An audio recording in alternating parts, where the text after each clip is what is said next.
জলবায়ু পরিবর্তনের সবচেয়ে ঝুঁকিপূর্ণ দেশগুলোর একটি বাংলাদেশ। বৈশ্বিক গ্রিনহাউস গ্যাস নির্গমনে বাংলাদেশের অবদান অর্ধ শতাংশেরও কম, অথচ সমুদ্রপৃষ্ঠের উচ্চতা বৃদ্ধি, ঘূর্ণিঝড়, নদী ভাঙ্গন আর লবণাক্ততার মতো সংকটের বড় ধাক্কা সামলাতে হচ্ছে এই দেশকেই।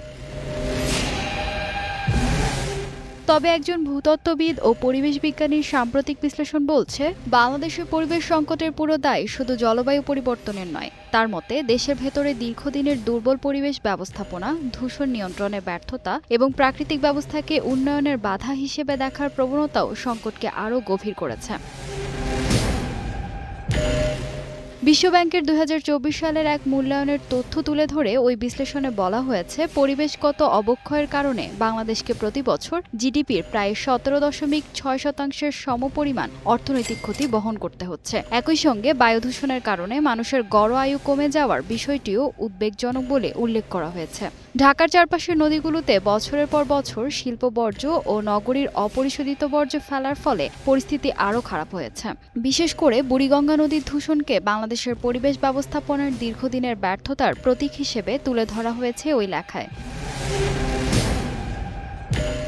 বিশ্লেষকের মতে, এই দূষণের সবচেয়ে বড় বোঝা বহন করছেন সমাজের সবচেয়ে দুর্বল মানুষগুলো। উপকূলের কৃষকরা লবণাক্ততার কারণে জমি হারাচ্ছেন, নদী ভাঙ্গনে ব্যস্তচ্যুত হচ্ছে হাজারো পরিবার। শহরের নিম্নআয়ের মানুষ সবচেয়ে দূষিত বাতাস ও পানির মধ্যে বসবাস করছেন। অর্থাৎ বৈশ্বিক জলবায়ু পরিবর্তন এবং দেশের অভ্যন্তরীণ পরিবেশ অব্যবস্থাপনা, এই দুই দিকের চাপই পড়ছে তাদের ওপর।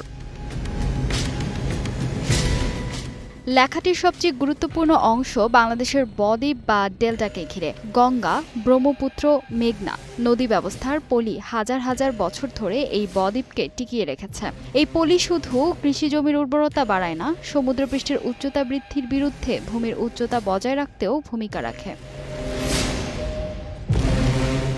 কিন্তু লেখকের মতে, দীর্ঘদিনের বাঁধ, ব্যারাজ ও নদী নিয়ন্ত্রণ প্রকল্পের ফলে এই স্বাভাবিক পলিপ্রবাহ ব্যাহত হওয়ার ঝুঁকি তৈরি হয়েছে। তার আশঙ্কা, ভবিষ্যতের বড় অবকাঠামো প্রকল্পগুলোতে পলি ব্যবস্থাপনা যথাযথভাবে বিবেচনা না করলে বদ্বীপের প্রাকৃতিক অভিযোজন ক্ষমতা আরও দুর্বল হতে পারে।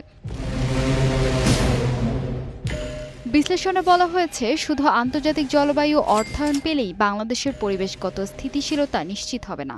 একই সঙ্গে নদী রক্ষা, দূষণ নিয়ন্ত্রণ, পরিবেশ আইন কার্যকর করা এবং প্রাকৃতিক ব্যবস্থাকে উন্নয়নের ভিত্তি হিসেবে বিবেচনা করাও জরুরি। কারণ বাংলাদেশের ভবিষ্যৎ শুধু সড়ক, সেতু বা শিল্প কারখানার ওপর নির্ভর করছে না। সুন্দরবন, নদী, ভূগর্ভস্থ পানি, কৃষিজমি আর বদ্বীপের প্রাকৃতিক পলি ব্যবস্থাই এই দেশের দীর্ঘমেয়াদী টিকে থাকার মূল ভিত্তি। তাই প্রশ্নটা শুধু বিশ্ব বাংলাদেশকে জলবায়ু ন্যায্যতা দেবে কিনা তা নয়। প্রশ্ন হলো, বাংলাদেশ কি নিজের মানুষ এবং নিজের পরিবেশের প্রতিও সেই ন্যায্যতা নিশ্চিত করতে পারবে? ফাহিমা সুরভি, নিউজ ডেস্ক, গ্লোবাল টেলিভিশন।